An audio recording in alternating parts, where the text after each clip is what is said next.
Ya, assalamualaikum warahmatullahi wabarakatuh. Semuanya mohon maaf saya terlambat sekali untuk bisa mengirimkan materi ini, tapi saya usahakan sebisa mungkin materi ini juga bisa membantu teman-teman dalam memahami apa namanya pelajaran kita ke depan ya untuk traffic forecast. Nah, ini udah mulai masuk ke teknis, namun saya ingin mengingatkan lagi juga bahwa eh, yang akan kalian kerjakan nantinya itu juga sudah banyak langkah-langkah yang sudah saya bantu ya. Maksudnya sudah saya sediakan template-nya, kemudian sudah saya sediakan rumusnya. Jadi eh, bisa dicatat bahwa teman-teman nggak benar-benar mulai dari nol. Itu kabar baiknya. Nah, bukan kabar buruk sih, tapi maksudnya PR-nya adalah yang kita sudah pelajari sampai pekan ini, saya harap teman-teman bisa dengan konsisten menjalankannya. Contoh paling dasarnya adalah saya menitipkan nantinya, walaupun sudah ada secara garis besar petunjuk ataupun kemudahan yang saya buat dalam uh, file Excel atau model yang nanti saya kasih ke teman-teman semua, tetap teman-teman itu perlu mengerjakan apa namanya research ya sendiri gitu. Research-nya apa maksudnya Pak? Risetnya itu misalnya nanti di dalam model saya akan jelaskan bahwa ada banyak asumsi yang dibutuhkan gitu. Ada banyak uh, penjelasan atau uh, ya ada banyak penjelasan yang dibutuhkan untuk bisa mendapatkan misalnya data terkait transshipment di Tanjung Priok itu misalnya 10%. Nah, kenapa sih bisa 10%? Atau berapa sih biaya tracking yang dibutuhkan? Apakah benar bahwa biaya tracking itu per kilometernya adalah atau per jamnya adalah sekian juta gitu kan. Nah, ini kan adalah kebutuhan yang teman-teman perlu bisa siasati gitu. Dengan cara apa? Ya dengan caranya selama selama ini teman-teman sudah sering saya ingatkan, baca berita, ya kan, atau tanya pakarnya, misalnya dengan menggunakan metode Delphi yang sudah waktu itu menjadi salah satu bagian dari apa namanya UTS kemarin, gitu kan. Jadi banyak asumsi yang kemudian perlu nih untuk teman-teman jelaskan gitu alasannya kenapa sih bisa angkanya segitu gitu. Saya nggak mau nanti walaupun sudah ada Excel-nya yang sudah saya bikin guidance-nya, sudah ada pakem-pakemnya, pola-polanya, terus kalian masukin angkanya asal aja gitu. Yang penting secara Excel udah keluar kan hasilnya Pak gitu, tapi nggak dijelasin ke saya. Kenapa bisa dapat angka segitu? Alasannya apa? Ya kan? Nah, nantinya selama sampai kita akhir semester di mata kuliah ini, saya katakan bahwa nanti tiap minggu akan ada progres, kan? Ada presentasi, membahas itu. Nah, semuanya itu kita diskusiin, kita tukar pendapat, kita debat, ya, sehingga teman-teman bisa mendapatkan satu hasil yang pada akhirnya itu adalah apa namanya ya, yang hasil yang terbaik gitu dari proses diskusi yang akan berlangsung setiap minggunya itu. Dan jangan lupa bahwa nanti teman-teman akan bikin laporan ya kan. Terakhir yang saya bilang nanti bobotnya akan paling besar di antara semuanya dan memang laporan itu yang akan disubmit dalam bentuk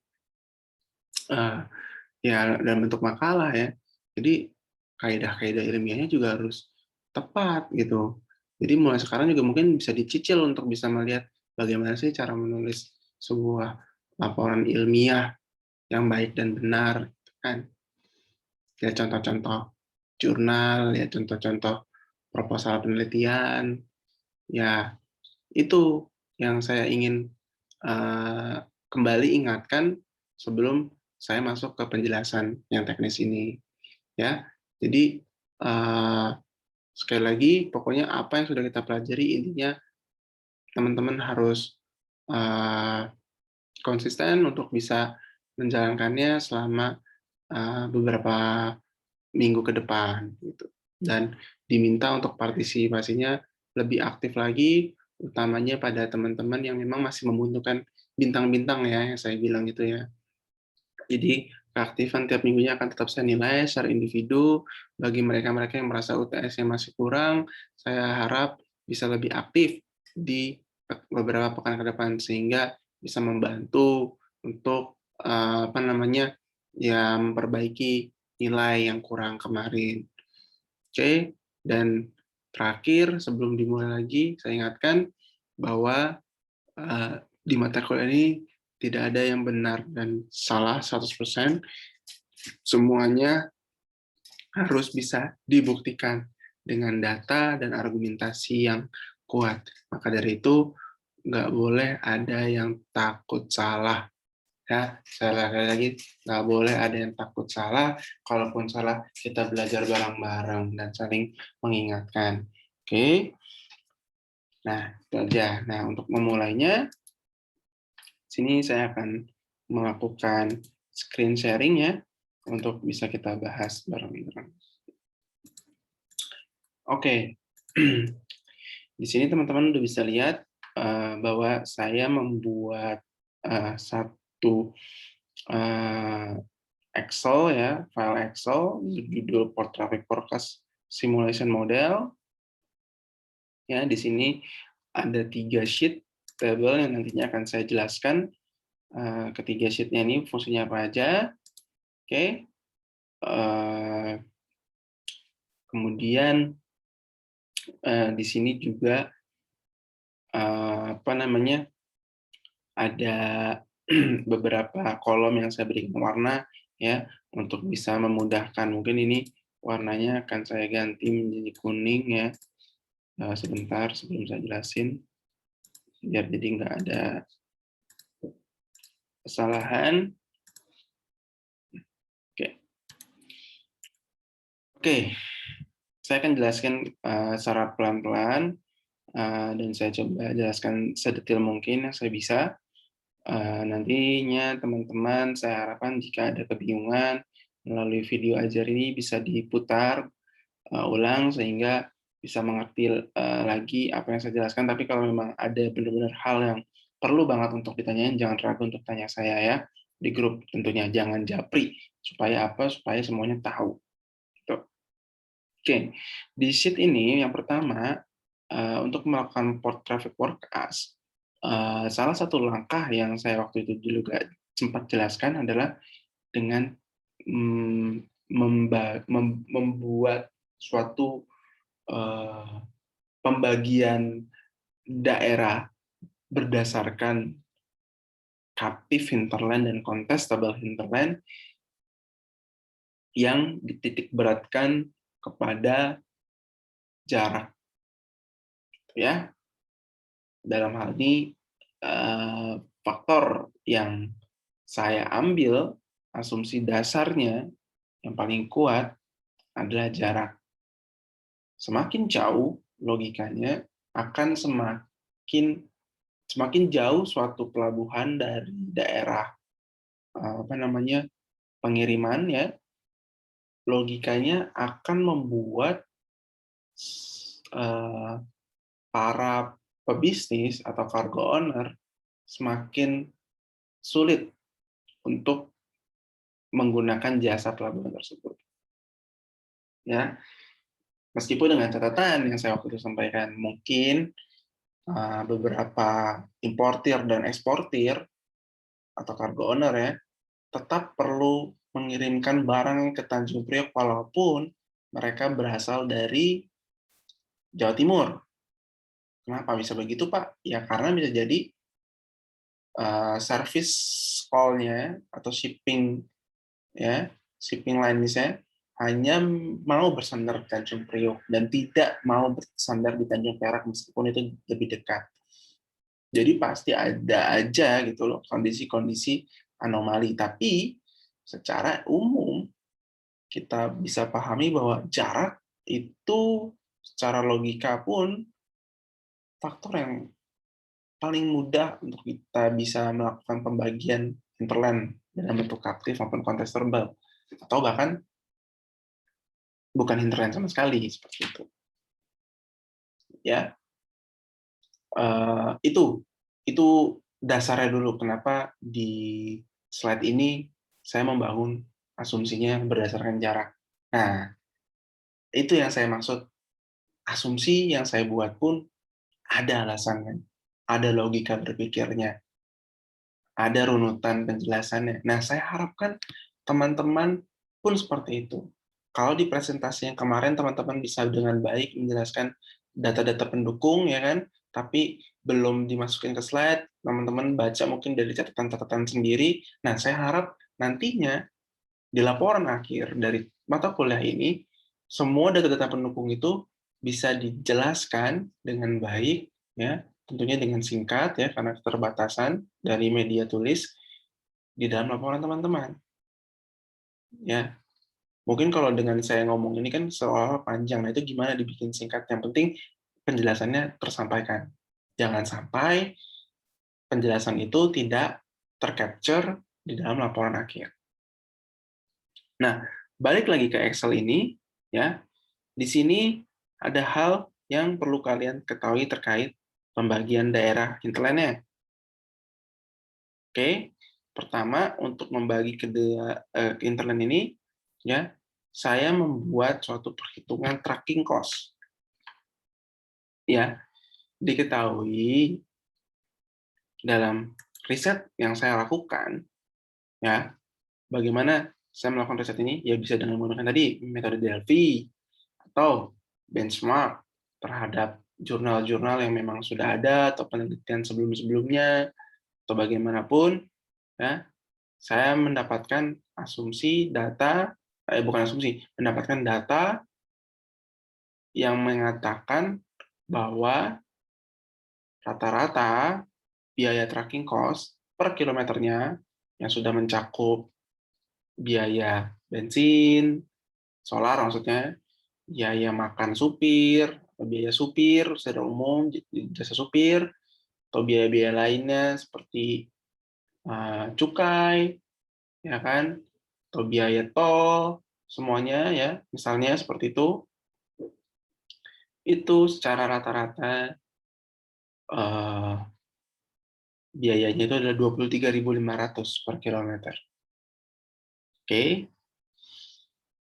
Nah, kemudian ya, rata-rata seperti itu. Kemudian saya juga mendapatkan data bahwa untuk pelabuhan Patimban melalui riset saya itu, seseorang mau untuk pindah ke pelabuhan Patimban itu kalau dia bisa setidaknya menghemat biaya, ya, pengiriman itu sebesar 1,5 juta.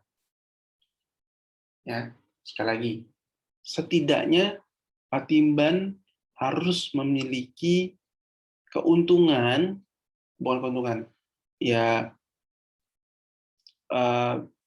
penghematan biaya transportasi, ya, itu lebih murah atau lebih hemat sebesar 1,5 juta rupiah per trip, per perjalanan, ya kan? Ini menjadi penting karena Patimban itu kan pelabuhan baru. Kalau misalnya Patimban pelabuhan baru dan tidak bisa menawarkan hal yang berbeda daripada kompetitornya, maka tentunya kompetitor atau cargo owner, maka tentunya cargo owner atau pemilik barang akan lebih memilih pelabuhan-pelabuhan existing. Nah, di sini kan faktornya, maka dari itu saya ngomong biaya transportasi yang lebih murah ya. Kita menganggap juga bahwa jasa-jasa kepelabuhan lainannya atau faktor-faktor lain yang terkait performa dari bongkar muat pelabuhannya, kita anggap semua pelabuhan itu sama, karena pada dasarnya Pelabuhan Priuk, Pelabuhan Perak, Pelabuhan Tanjung Emas, dan Patimban nantinya akan diklasifikasikan ke dalam golongan pelabuhan utama di Rencana Induk Pelabuhan Nasional.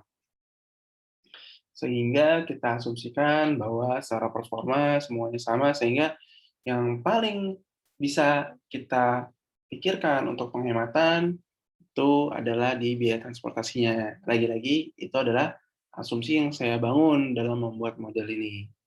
Nanti teman-teman bisa punya pendapat lain, silakan.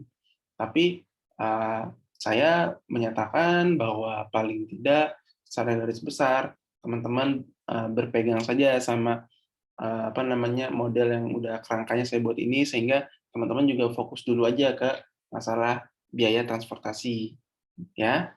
Jangan dulu ngomongin nanti penghematan di sisi biaya jasa kepelabuhanannya. Memang tentu di situ ada bisa muncul upaya-upaya untuk penghematan, untuk pemberian jasa yang lebih murah ya oleh Patimban, tapi kita nggak berpikir ke situ dulu. Jadi karena kita pengen nentuin area hinterland atau di sini sheet-nya namanya area selection, maka dari itu saya mengkerucutkan untuk penjelasannya dari biaya transportasi. Nah, setelah dapat dua data ini nih ya, kemudian saya melakukan perhitungan, yaitu pembagian sederhana saja untuk bisa mendapatkan eh, di sini saya katakan dia sebagai distance threshold, ya. Artinya itu adalah batas ambang di mana Patimban kemudian perlu lebih unggul daripada pelabuhan lainnya dari segi jarak. Itu tinggal membagi saja dengan tadi keinginan untuk menghemat minimal yang diinginkan oleh cargo owner sebesar 1,5 juta dibagi dengan rata-rata biaya trucking-nya, ya, sehingga didapat ini. Jadi 1,5 juta bagi 23.500 itu dapatnya 64 kilometer. Artinya di sini dibacanya adalah jika Patimban ingin dikatakan sebagai captive hinterland dari suatu area, minimal dia harus memiliki keunggulan dari sisi jarak sejauh atau daerah tersebut harus lebih dekat minimal 64 kilometer ke Patimban daripada ke pelabuhan lainnya. Ya, maka dari itu di sini saya tuliskan keterangannya captive hinterland. Kalau dia itu jaraknya lebih dekat minimal 64 km, kita kategorikan dia sebagai captive hinterland. Dalam dalam sheet ini nanti kota-kota atau daerah yang memiliki keunggulan tersebut kita tandai dengan warna biru. Itu ini artinya, ya. Untuk lebih bisa menggambarkan lagi, mungkin saya akan show peta Google Maps di sini, ya. Jadi maksudnya apa? Gimana? Jadi gini, misalnya ya, kita tahu kalau Patimban itu ada di daerah sini nih, sekitar sini ya. Sorry, di sekitar sini, sorry. Nih, sekitar sini Patimban. Misalnya kalau Subang, misalnya ini Subang nih yang bintang ini, ya. Kalau daerah sini misalnya mau ngirim apa namanya ke Patimban itu di jaraknya kurang lebih misalnya katakan ini 40 km dari sini ke sini, ya, dari sini ke sini, dibandingin dari daerah sini Subang ke Tanjung Priok yang jaraknya bisa jadi mungkin seratusan kilo gitu ya. Di sini 40, di sini misalnya 150, ya. Artinya Patimban punya keunggulan jarak gap-nya itu lebih dekat 110 km. Nah, 110 km ini kan lebih besar lagi daripada minimalnya tadi 64 kilo kan. Maka dari itu kita bisa katakan bahwa Subang adalah daerah captive hinterland-nya Patimban. Itu penjelasannya saya dari maksud yang Excel sheet yang tadi, ya. Jadi kita ngebagiin dulu jarak dari Subang ke Patimban berapa, 40 kilometer, kemudian kita cari jarak Subang ke Tanjung Priok berapa, 150, ya kan? 150 misalnya, maka selisihnya itu 110. 110 ini jauh jauh lebih besar daripada minimal gap yang kita butuhkan 64 kilometer. Akhirnya dia kita sebut captive hinterland. Cuma permasalahannya Tanjung Priok bukanlah satu-satunya pelabuhan yang menjadi kompetitor Patimban. Oleh karenanya, kita juga tahu ada Tanjung Emas, ada Tanjung Perak, ya kan? Walaupun secara logika kita tahu ini lebih jauh lagi ya. Dari Subang ke Semarang dan Subang ke Surabaya kita bisa pikir bahwa memang Patimban pasti akan jauh lebih dekat lagi gapnya di atas 64 kilo kalau dibandingin Tanjung Emas sama Tanjung Perak kan. Tapi kita perlu hitung untuk bisa memastikan secara matematika. Tadi di model nanti kita perlu hitung juga berapa jaraknya, sehingga kita yakin bahwa memang Patimban itu sebagai Subang itu adalah captive hinterland-nya Patimban, sehingga kita akan lebih yakin ya intinya. Sehingga kalau udah dibandingin sama 3 kompetitor ini, kita bisa anggap bahwa Subang benar-benar merupakan daerah captive hinterland. Kayak gitu. Jadi memang kita harus ngebandingin nggak cuma ke satu, tapi ke 3 pelabuhan existing yang ada di Pulau Jawa, gimana pun. Oke, balik lagi ke Excel yang tadi. Itu baru 1. Ya. Terus, kemudian ada daerah contestable. Kemarin kan saya jelasin, ini mungkin saya salah tulis ya. Tapi sebenarnya enggak sih. Bahwa sebenarnya daerah yang kita sebut contestable, yang kita sebut dia sebagai rebutan karena tidak memiliki keunggulan murni dari sisi jarak, atau dalam konteks materi saya ini, dia nggak saving minimal 1,5 juta, ya, maka dia disebut contestable intinya. Nah itu kalau dari segi jarak, itu gapnya itu kalau bisa disebut itu di antara. Artinya nggak sampai 64 minimal jaraknya kalau lebih dekat. Ya, kalau lebih jauh juga nggak sampai 64 kilometer. Jadi di antara 0 sampai 64 kilometer. Baik lebih dekat ataupun lebih jauh. Maka dia disebut contestable. Artinya masih di daerah rebutan. Kalau bisa lebih dekat, memang dia lebih saving, tapi nggak sampai 1,5 juta savingnya. Karena kan minimal biar bisa saving 1,5 juta tuh memang jaraknya minimal tuh lebih dekat. Patimban itu harus lebih dekat 64 kilometer. Kalau cuma 63, saving sih, tapi nggak nyampe 1,5 juta, sehingga masih belum sesuai dengan keinginannya cargo owner. Ya, yang tadi saya jelasin tadi berdasarkan riset saya, ya. Ataupun lebih jauh. Kalaupun lebih jauh, sebenarnya lebih jauh itu pasti Patimban lebih mahal ya, tapi masih bisa cukup bersaing lah. Artinya kalau contestable ini sebenarnya bukan berarti barang di daerah tersebut nggak ke Patimban, tapi ke Patimbannya nggak full. Artinya bersaing sama pelabuhan-pelabuhan kompetitor lainnya. Kalau yang captive tadi full, namanya captive kan 100%. Ya. Nah, apalagi kalau Patimban tuh lebih jauh lagi dari 64 kilometer, ya.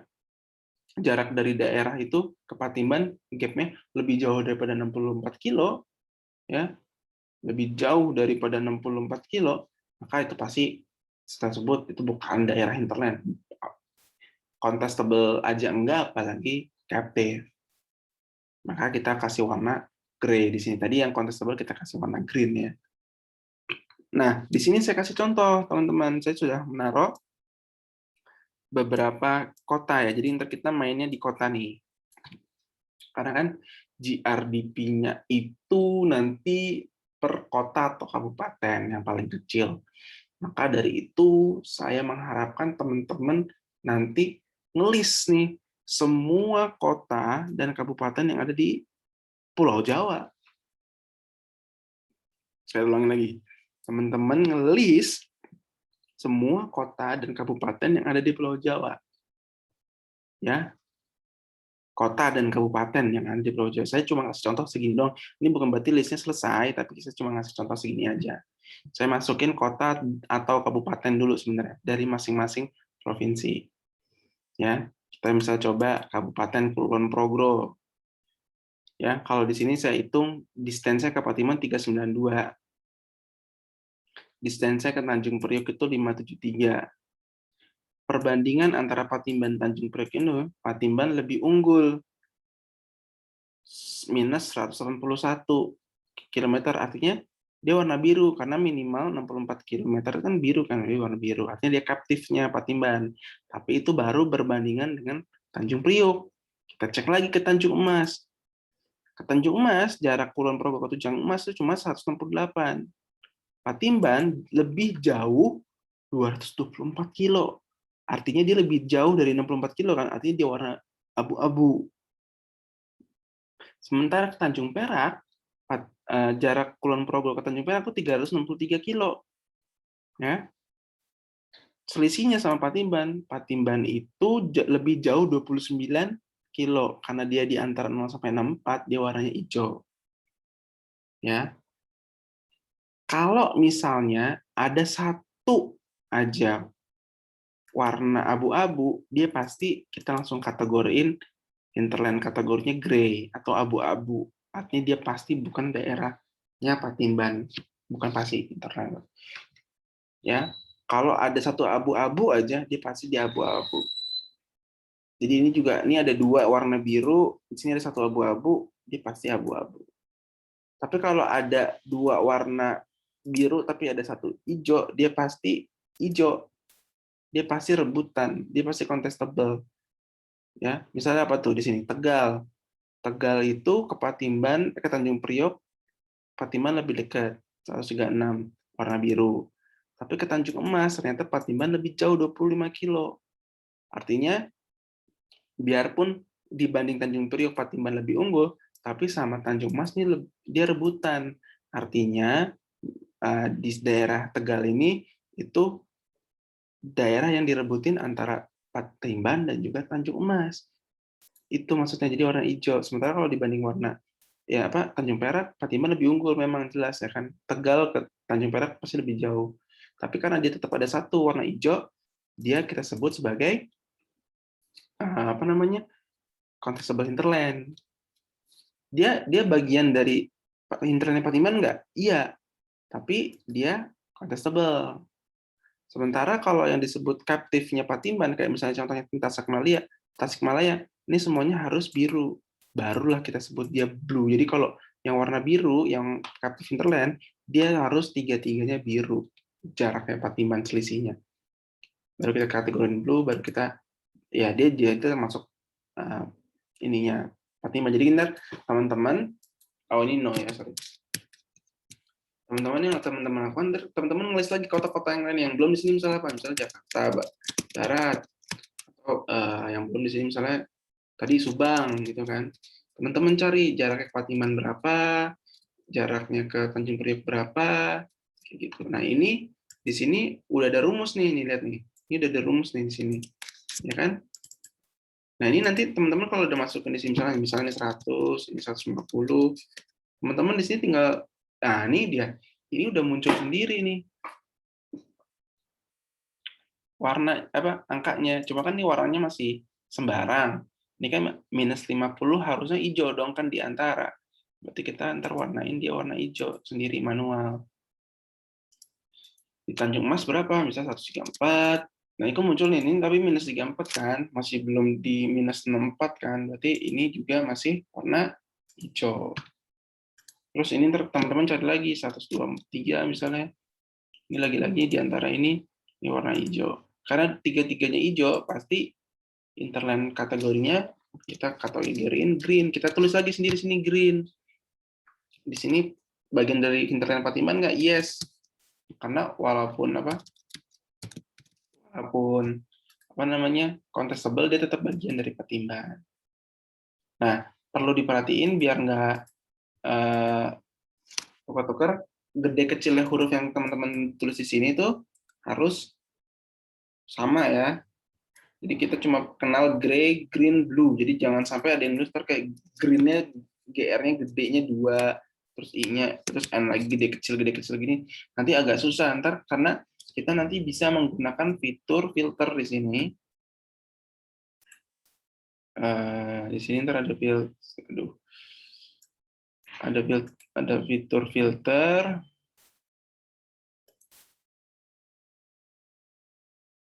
Mana ya? Oh, ini dia, sort and filter. Jadi kalau misalnya nanti ada yang gede kecil, ntar di sini banyak jadinya di select all-nya, di kategorinya. Supaya nanti kalau misalnya sebenarnya ini membantu kita kalau misalnya kita mau cuma nunjukin yang blue aja, gitu kan. Nanti di belakang itu akan sangat berpengaruh nih kalau mau green aja, biar nggak salah-salah. Nah, sementara kita tampilin semua dulu select all. Jadi saya harap tulisnya juga nggak gede kecil, semua diseragamin. Terus tadi saya titip juga ini nanti jangan diganggu gugat karena ini udah rumus, jadi tinggal masukin aja angkanya, ntar dia muncul sendiri. Nah, tinggal diganti warnanya. Minus 211 udah biru ya, biru berarti. Dan seterusnya, teman-teman lanjutin sampai seluruh Pulau Jawa. Ya, jadi kita tahu siapa aja yang kategori blue, green, atau gray. Tapi sebelum ngerjain ini semua, teman-teman harus bisa punya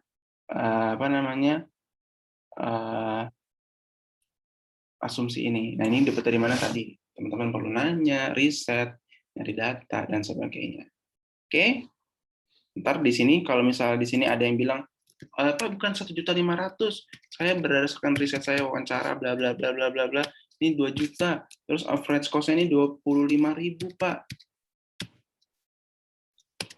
Sehingga minimum ya jaraknya tuh bukan 64 kilo Pak, 80 kilo. Nah ini kan jadi 80 nih di sini. Maka di sini gapnya kalian ganti 80. Yang 64-nya semua di sini ganti 80. Dan nanti standarnya semua berubah ya nggak? Nah, jadi ntar hijau, biru, dan abu-abunya berubah. Gitu. Oke?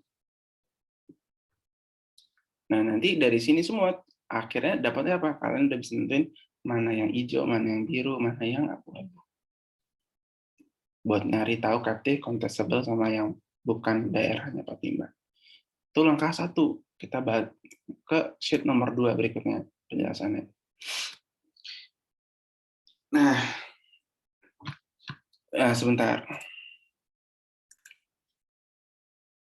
Oke, sebelum ke sini mungkin saya ngejelasin dikit gimana sih saya dapetin jarak masing-masing kota ya biar semua seragam. Yang penting kan kalau buat di sini kita harus konsisten. Jadi misalnya kalian ketik di sini Pelabuhan Patimban.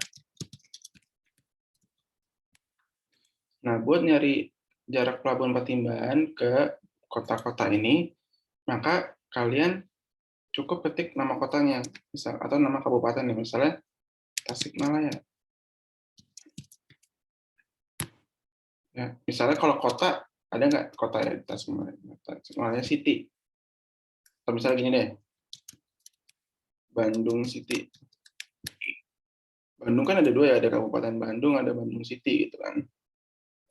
Nah, di sini kita pilih jalur mobil, ya. Di sini terserah.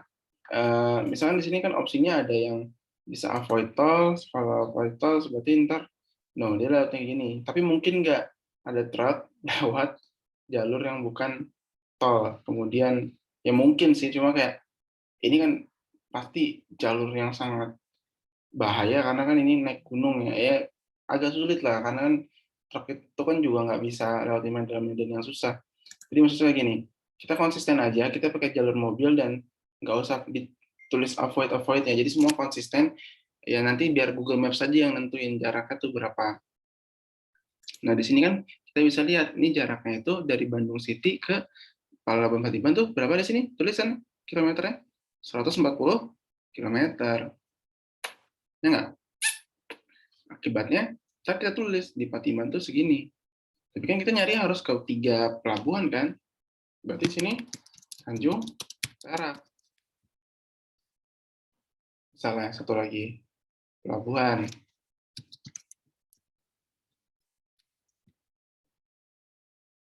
Nah, pelabuhan ke Tanjung Perak, berapa tuh Bandung City? 783, catat. Terus apa lagi tadi? Bandung, Tanjung Mas, Semarang, sama Tanjung Priok, satu lagi kan. Ini catatnya 365, catat. Kayak gitu. Nah, tapi kan tadi kan Bandung Bandung tuh ada dua kan, ada Bandung Kabupaten.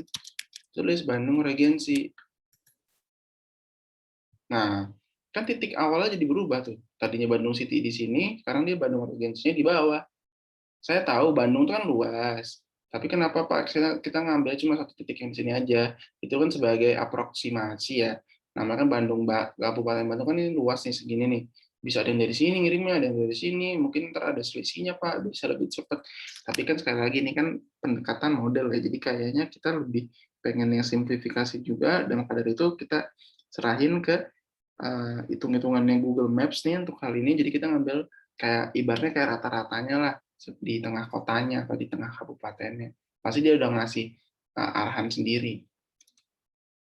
Gitu maksud saya ya teman-teman ya. Tapi kalian tetap harus pastiin apakah kota dan kabupaten tersebut terdaftar di apa namanya laporannya BPS, ada nggak GRDP-nya, PDRB-nya. Ya, kayak dulu kan ada yang ngomong Cikarang itu kabupaten kan. Padahal Cikarang itu bagian dari Bekasi. Di laporan BPS nggak ada. Nah, kita harus hati-hati. Kita nggak akan nyari jarak Cikarang ke Pelabuhan Pratimban, tapi kita nyari jarak ke Kota Bekasi atau Kabupaten Bekasi ke Patimban dan ke pelabuhan-pelabuhan lainnya. Gitu ya. Nah, kita next lagi lanjut. Nih, ke situ 2, ya saya juga pengen ngejelasinnya detail, tapi juga nggak pengen lama-lama, teman-teman bisa explore sendiri. Oke? Nah, di sini penting, maka dari itu nanti di area selection itu kota dan kabupatennya harus yang ada PDRB-nya, harus yang ada PDRB-nya, Produk Domestik Regional Bruto, atau GDRP lah di sini ya, bahasa Inggrisnya. Kenapa penting? Karena nanti kita akan mentranslate berapa besaran dari apa namanya volume volume eh, volume apa namanya volume kargo yang keluar dan masuk ke pelabuhan dibandingkan dengan GRDP-nya. Nah, waktu kan saya sempat makanya di awal-awal kan saya singgung bahwa salah satu pendekatan yang bisa kita lihat keterkaitan, dan ini masuk juga ke UTS kan, adalah hubungan antara PDRB dengan volume pelabuhan, volume kargo gitu. Bahwa mereka ini punya hubungan. Kadang kalau misalnya PDRB-nya naik, maka si apa namanya volume pelabuhannya juga naik, ataupun sebaliknya.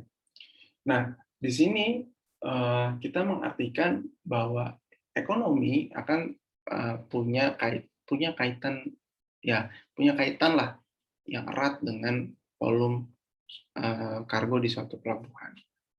Nah, bagaimana bisa mencari hubungan itu? Kita membutuhkan namanya suatu rasio yang kita sebut di sini nantinya sebagai apa namanya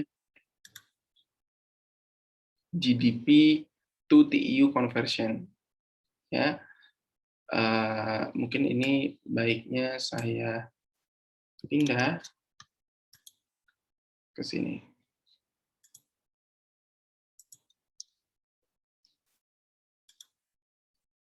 Nggak ada yang berubah kan? Oke, nggak ada yang berubah. Kita sebut GDP to TEU conversion.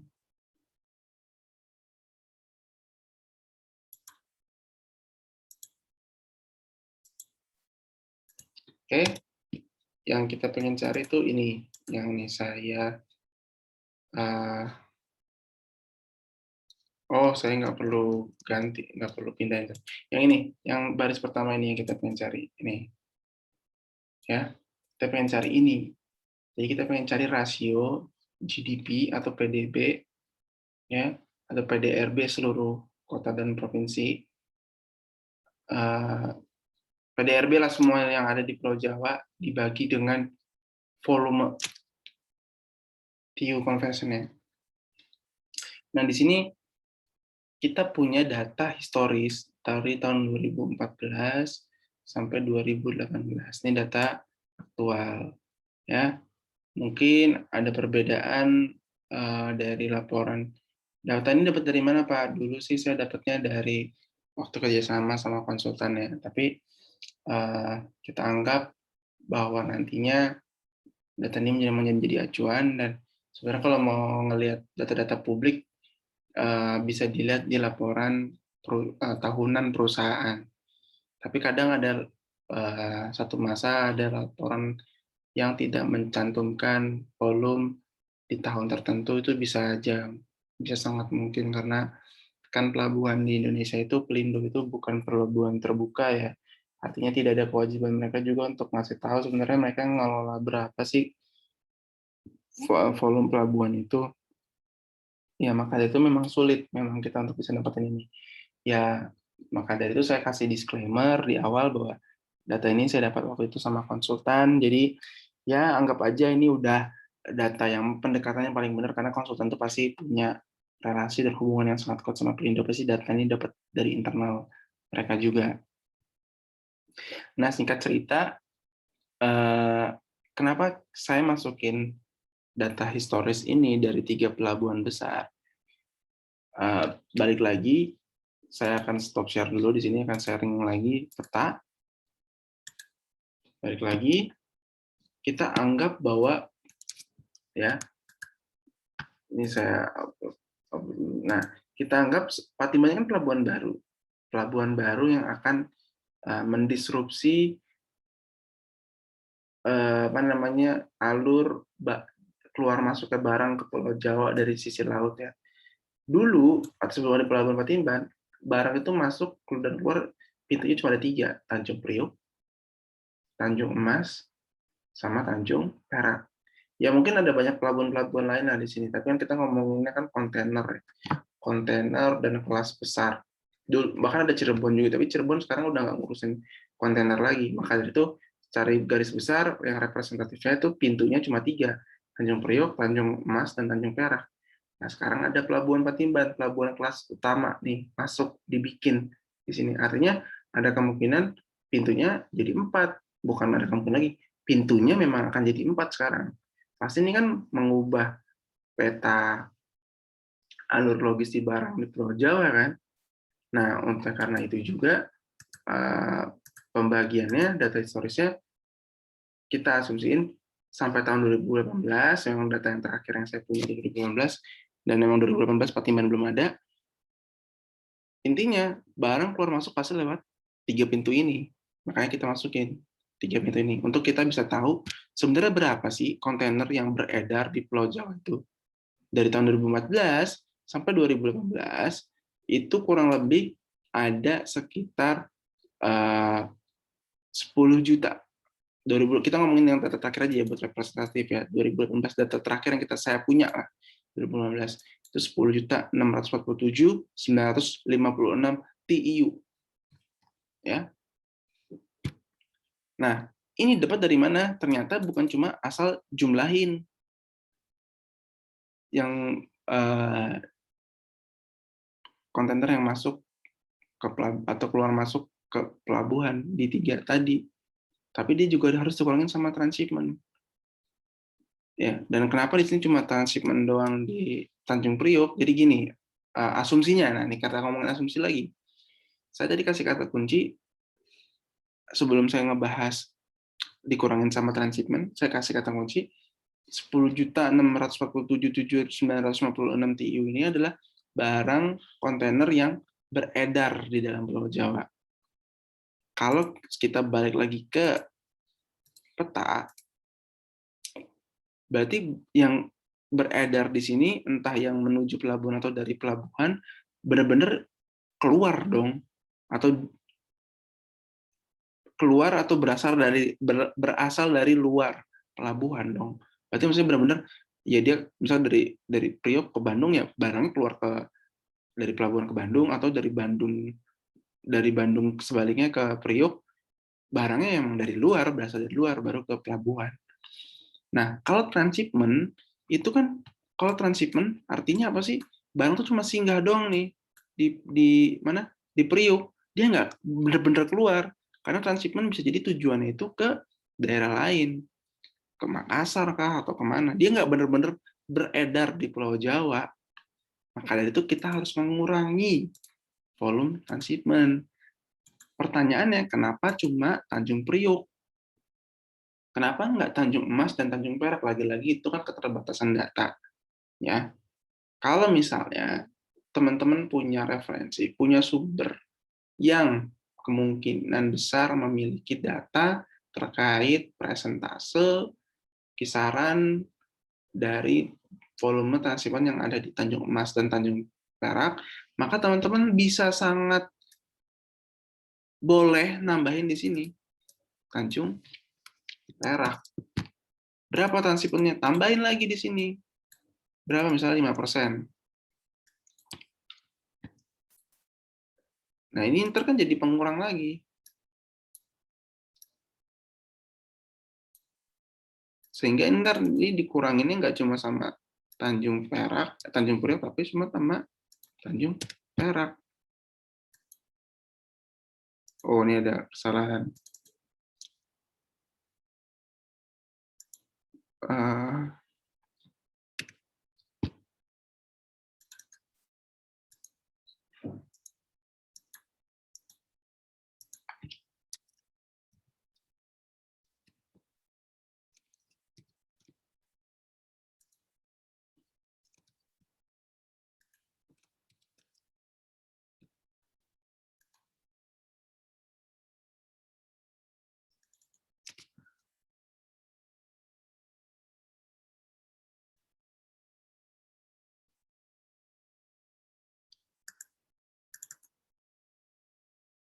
Oh, saya yang salah. Ini berarti sama Tanjung Perak ini ya.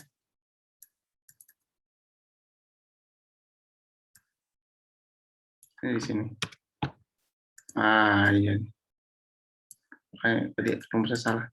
5% dari Tanjung Perak berarti ini dikali sama Tanjung Perak, sisinya Tanjung Perak. Kalau ini kan 10% dikali sama Tanjung Priok tuh. Ya, hingga tadi berkurang lagi, dikurangin sama Tanjung Perak. Oke. Nah, ini digeser lagi ke sini.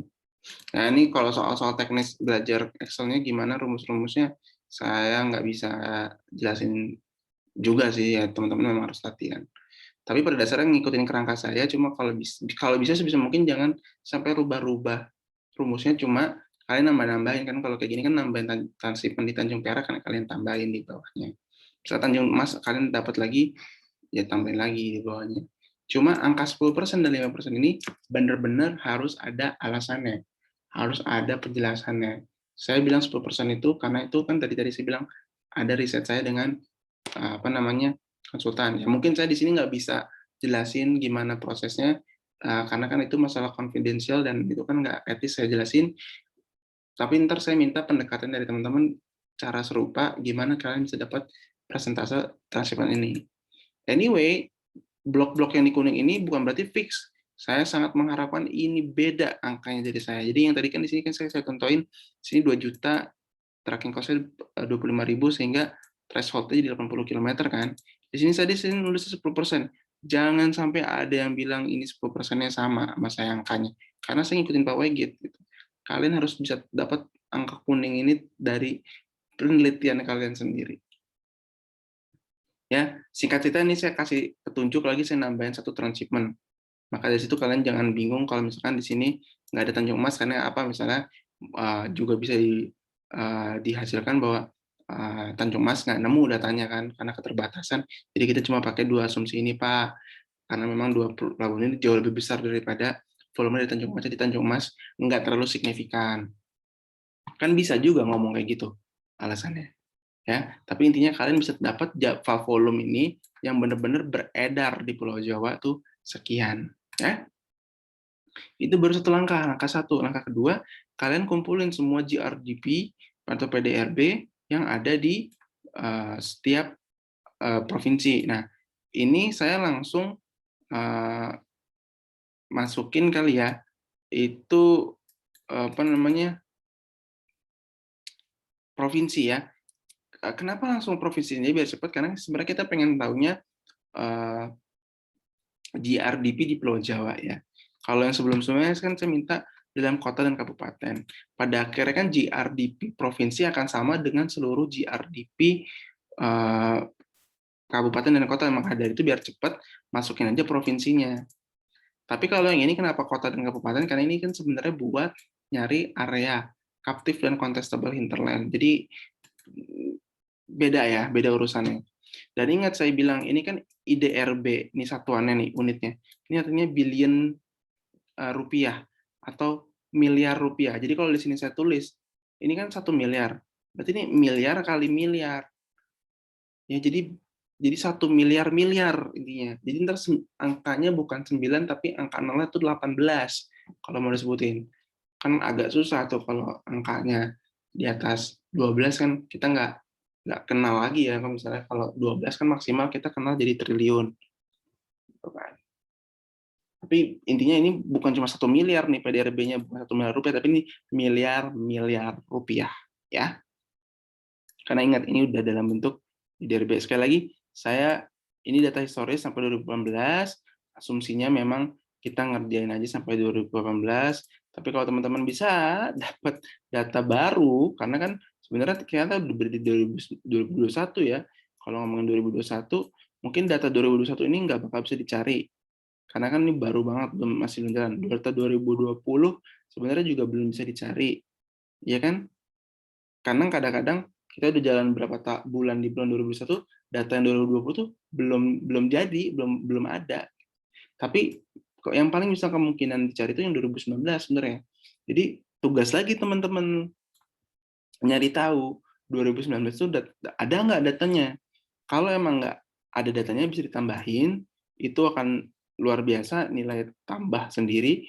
Tapi kalau misalnya mentok pun nggak dapet, ya terpaksa pakai data saya, nggak masalah. Cuma jangan lupa nih transshipment, itu kalian punya pendekatannya sendiri. Ya. Nah lanjut, untuk nyari GDP TU conversion sebenarnya kita cuma butuh di 1 tahun terakhir aja. 1 tahun terakhir yang ibaratnya bisa merepresentasikan lah yang paling update. Dalam hal ini di data saya yang paling akhir itu datanya 2018. Maka pendekatannya kita pakai tahun yang paling update.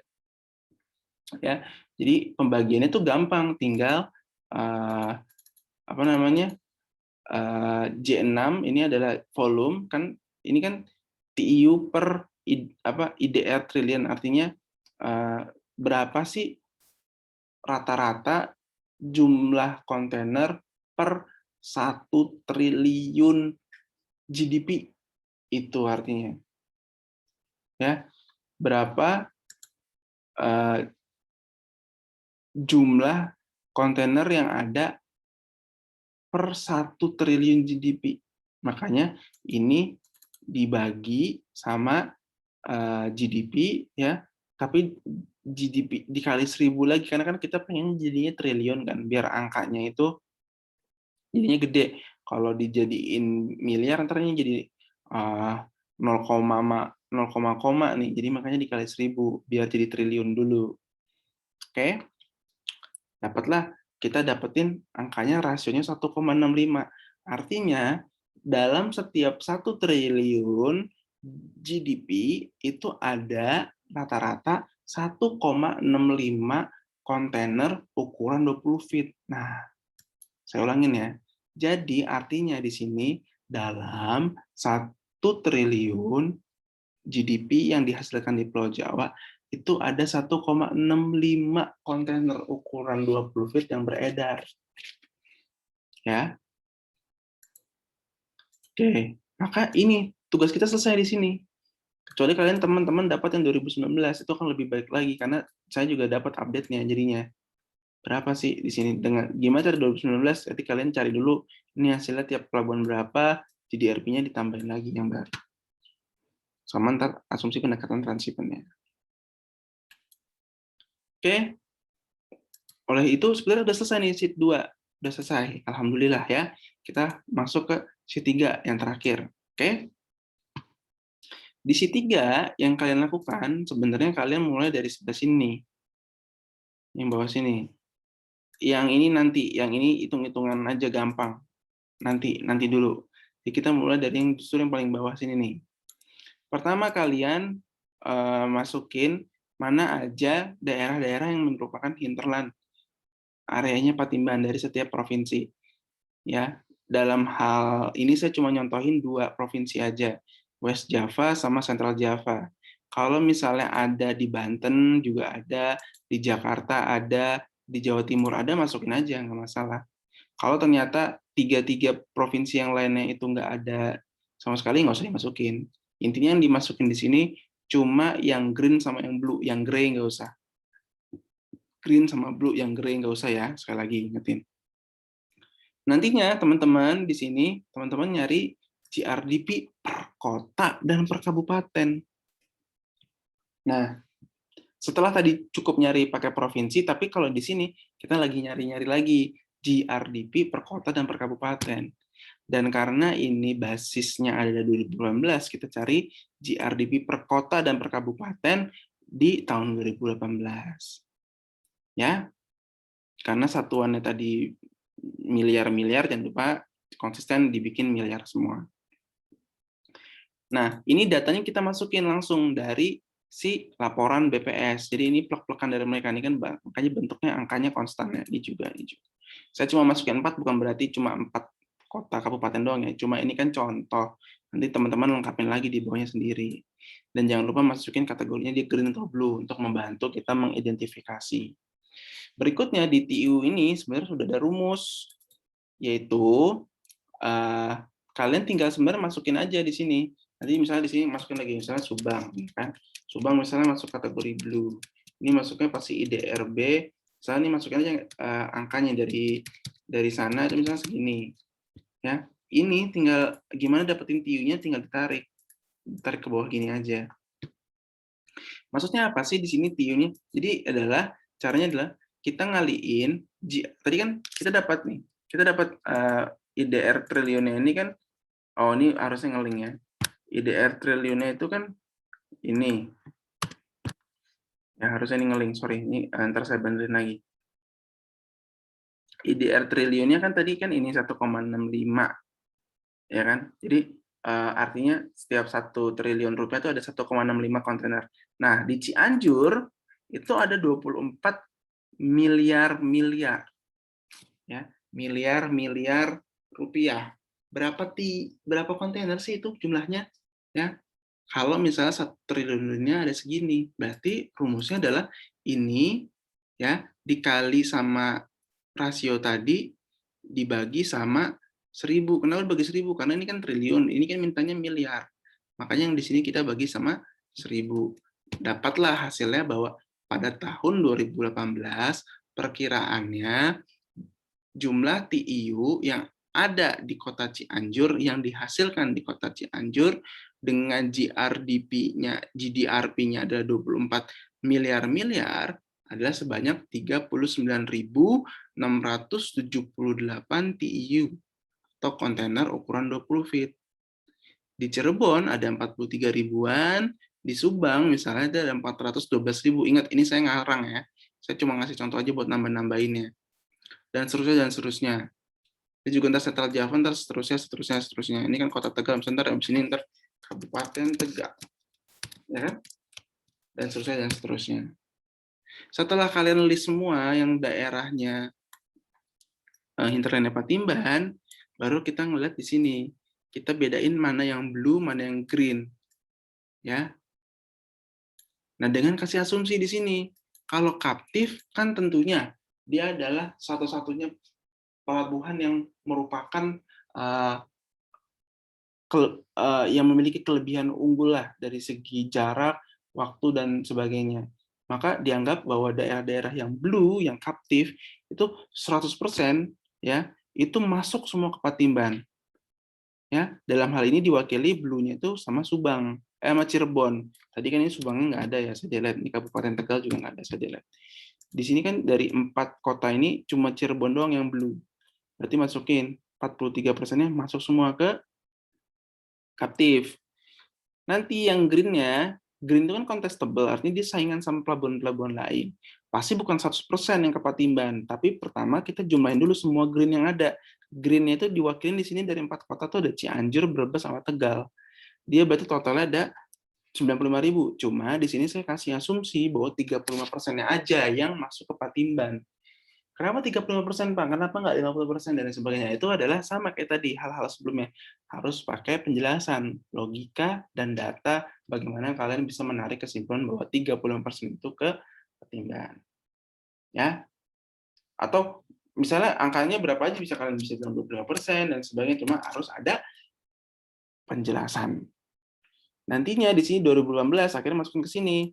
Itu adalah jumlah dari semuanya. Jadi ntar blue-nya berapa, 100% dikali 100%, green-nya total berapa, ntar dikali sama angka ini, 25% ke 35% atau berapa. Dapatnya 2018. Nah, inilah yang kita sebut sama Kegger, growth rate atau Kegger. Nah, yang waktu itu saya minta teman-teman cari Kegger itu apa kan? Compound annual growth rate. Nah, itu kalian harus cari maksudnya apa. Jadi di sini saya asumsiin pertumbuhannya rata 4% tiap tahun. Artinya tinggal dikali. Ini dikali sama pertumbuhannya ini 4%, ini udah ada rumusnya. Ya, saya minta hitung misalnya sampai tahun 2037. Nah, kan ntar sampai tahun 2037, ya, ini karena masih 4 kota doang yang masih kecil ya, itu diperkirakan itu ada 141.570 TIU.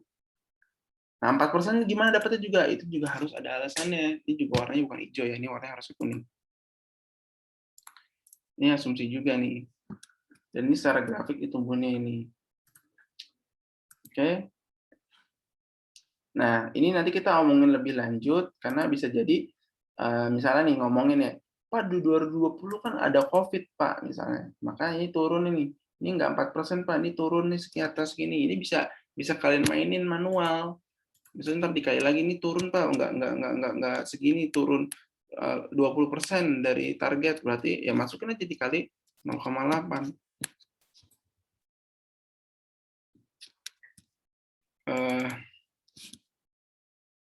Ya, dikali 0,8.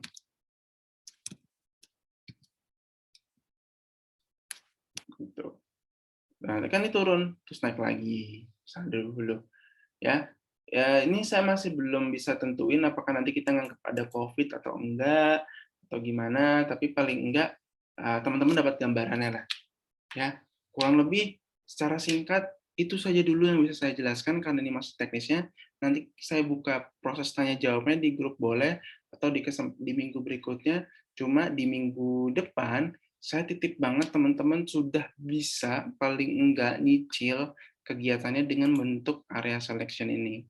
Ya, paling enggak yang butuh banget dikerjain itu teknisnya dulu adalah nyari jarak.